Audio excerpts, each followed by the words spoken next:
Tribuners, selanjutnya kami akan ajak Anda untuk menuju ke Dusun Sawo, Desa Sakra, Kecamatan Sakra, Lombok Timur. Di sana ada sebuah rumah panggung yang penuh dengan cerita mistis, Tribuners. Konon rumah yang berusia ratusan tahun ini dulunya menjadi tempat disemayamkannya selendang Dewi Anjani. Dan untuk masuk ke rumah ini, pengunjung harus melalui sebuah gerbang kayu. Namun pasalnya, tak sembarang orang bisa masuk ke rumah ini meski hanya di pekarangannya saja, Tribuners.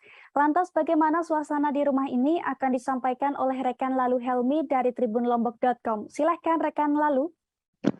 Baik, terima kasih rekan Ariska.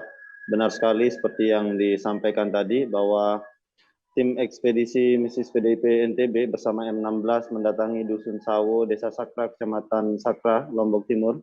Tim melakukan penelusuran terhadap Balai Samar, sebuah rumah panggung yang penuh dengan cerita mistis. Tak sembarangan orang bisa masuk rumah yang sudah berusia ratusan tahun ini, meski hanya ke pekarangannya. Konon, di rumah inilah selendang Dewi Anjani disemayamkan. Disebut Balai Samar karena penghuni rumah tersebut tidak terlihat secara kasat mata. Namun begitu keberadaannya begitu dirasakan oleh warga yang bermukim di sekitar Balai Samar tersebut. Balai Samar berada di tengah-tengah pemukiman di sebuah lahan yang dikelilingi tembok. Untuk bisa masuk ke halaman Balai Samar hanya terdapat sebuah gerbang kayu yang di bagian atasnya terdapat tulisan basmalah dan di sebelah kanan tulisan Allah dan di sebelah kiri tulisan Muhammad.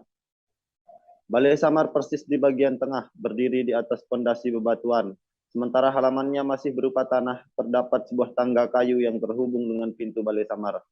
Dindingnya terbuat dari bedek, sementara atapnya dari ilalang. Persis di dekat tangga kayu, terdapat sebuah gentong air yang terbuat dari tanah liat lengkap dengan pancurannya. Mirip seperti tempat wudhu masyarakat Sasak zaman Zulu. Gentong tersebut ditutup tembolak tudung nasi khas masyarakat Sasak.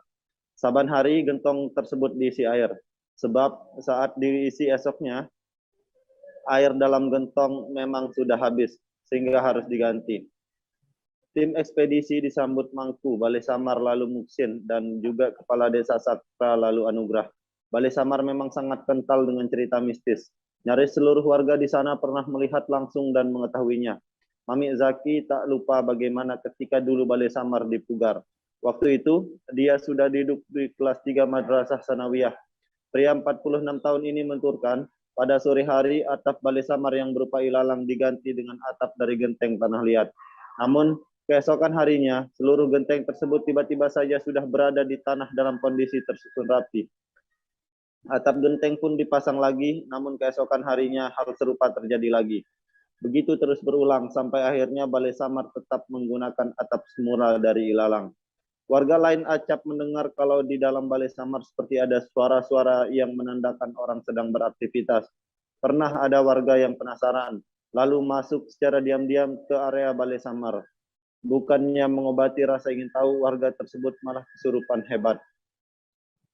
Tak ada yang tahu persis berapa usia Balai Samar ini. Namun, warga di Kecamatan Sakra meyakini Balai Samar sudah berusia ratusan tahun. Jika kini kondisinya tetap terawat, Balai Samar memang dibersihkan oleh Mangku yang menjadi penjaganya. Konon, sang Mangkulah yang bisa berkomunikasi langsung dengan penghuni Balai Samar. Saat ini, Mangku Balai Samar adalah Lalu Muksin. Pada tim ekspedisi mistis PDIP NTB dan M16, Lalu Muksin merendah dan menyebut dirinya masih belum secara resmi menjadi Mangku. Mengingat belum ada persetujuan dari penghuni Balai Samar. Lalu Muksin menggantikan ayahandanya yang sebelumnya menjadi Mangku Balai Samar. Sang ayahandanya berpulang pada tahun 2010. Semenjak saat itu, Balai Samar menjadi tanggung jawab Lalu Muksin.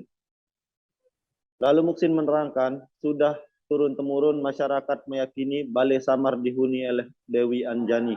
Dalam mistos masyarakat Sasak yang mendiami Pulau Lombok, Dewi Anjani adalah merupakan manusia yang dianugerahi karomah atau kesaktian, yang mampu hidup di dua alam, yaitu alam manusia dan alam gaib atau alam jin, serta ditugaskan oleh Allah untuk menunggu Gunung Rinjani. Secara berkala, warga akan menggelar ritual meriri di Balai Samar Sakra. Ritual tolak balak tersebut akan dilakukan manakala datang wangsit dari penghuni Balai Samar.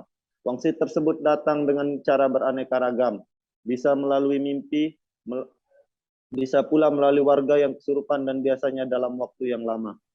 Saat ritual meriri itulah warga datang berbondong-bondong ke Balai Samar. Warga tersebut tidak hanya dari Sakra, namun dari tempat-tempat yang jauh dari Sakra. Mereka menyebut dirinya Kaula Bale. Lelaki, perempuan, dan anak-anak akan berkumpul di halaman luar Balai Samar. Ritual biasanya berisi dengan doa yang dipanjatkan oleh mangku. Lalu warga menyambutnya pula dengan lantunan selawat dan membaca tahlil. Ritual meriri terakhir digelar pada tahun 2018, sesaat sebelum gempa besar yang beruntun melanda Pulau Lombok. Itu sebabnya warga meyakini ritual meriri tersebut dianggap sebagai pemberitahuan bahwa akan ada peristiwa besar yang terjadi. Oleh karena itu, masyarakat diingatkan untuk bersiap-siap, selalu berdoa, tetap waspada, dan bertawakal kepada Yang Maha Kuasa. Saat ritual meriri inilah benda-benda pusaka dikeluarkan dari dalam Balai Samar oleh mangku. Benda-benda pusaka tersebut wujudnya beraneka ragam, mulai dari keris, gong, dan juga selendang. Terdapat sebuah selendang yang tak akan dipindah dan tetap berada di Balai Samar. Selendang tersebut diyakini milik Dewi Anjani yang memang disemayamkan di Balai Samar. Selendang yang memiliki hiasan serupa emas tersebut diberi nama Mbak Kirun.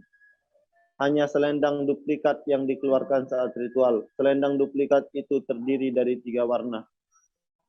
Selama ritual, gong yang merupakan benda keramat juga dibunyikan. Gong itu bernama Mata Seribu.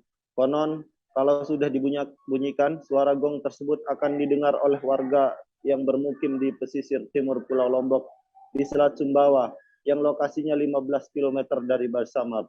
Dalam ritual ini juga akan dilakukan pengambilan air dari sumur khusus untuk diisi di dalam gentong yang ada di Balai Sumur.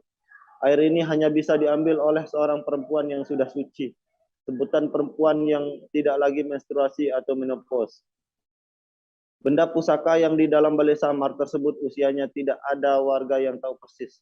Namun, terakhir benda pusaka itu diwariskan pada Datu Motor yang juga telah mewarisinya secara turun-temurun dari leluhurnya yang juga menjadi mangku Balai Samar. Kepala Desa Sakra Lalu Anugrah mengatakan bahwa dalam sejarah Lombok, Datu Motor yang bernama Lalu Mustiarep atau Lalu Mustiawang adalah kepala daerah Lombok di masa pemerintahan kolonial Belanda. Makam Datu Motor ada di makam dalam laut. Di batu nisannya tertulis Datu Motor Mangkat pada 27 Oktober 1949. Menurutnya, benda-benda pusaka yang ada di dalam Balai Samar berdasarkan penuturan turun-temurun dari luhurnya, antara lain keris Patut Patuh Gose dan keris Baru Jelenge. Ketua DPD PDIP NTB Haji Rahmat Hidayat mengatakan dirinya tahu persis sejarah Balai Samar di Desa Sakra. Anggota DPR RI ini memang berasal dari Rumbuk, desa yang berbatasan langsung dengan Desa Sakra. Tokoh karismatik NTB ini menuturkan sejumlah tradisi dan ritual yang dijalankan masyarakat saat ini adalah ritual yang sudah dilakukan turun-temurun semenjak dulu. Di tahun 1963 saat dirinya masih SMP, Rahmat menyebut hanya dirinya orang luar satu-satunya yang saat itu dibolehkan mangku untuk masuk ke Balai Samar. Rahmat sendiri memang sudah dianggap sebagai anak oleh mangku Balai Samar. Sebab keluarga mangku Balai Samar secara turun-temurun adalah juga pemimpin Desa Sakra, merupakan murid ayahanda Rahmat, Guru Ramia. Sementara itu, Sekretaris Tim Ekspedisi Mistis PDIP NTB, Ahmad Amrullah menjelaskan tim ekspedisi secara khusus datang ke Balai Samar sebagai bagian dari upaya menelusuri kekayaan budaya dan tradisi leluhur masyarakat Sasak yang masih dijalankan di sana.